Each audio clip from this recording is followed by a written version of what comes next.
What's wrong with you people? Get a little bit of snow and you don't know how to handle it?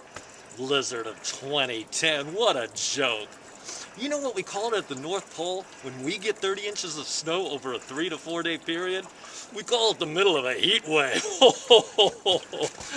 I can't believe all the cards and letters coming to my house begging for my help. It's February. The elves and I are on vacation. Give me a break.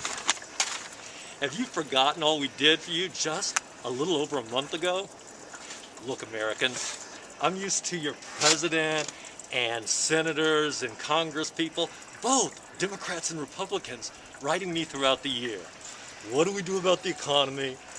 What are we going to do about taxes? What's the best way to bail out corporations? I send them great advice, and you know, they still mess it up.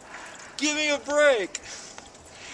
Now I'm getting letters from people asking for my help about snow removal. Like, what am I supposed to do? Go door to door and shovel it out myself?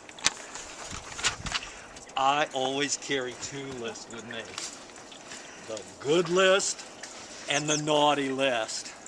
So don't make Santa angry because I'm taking names. Have a good 2010 and shovel this mess out yourself.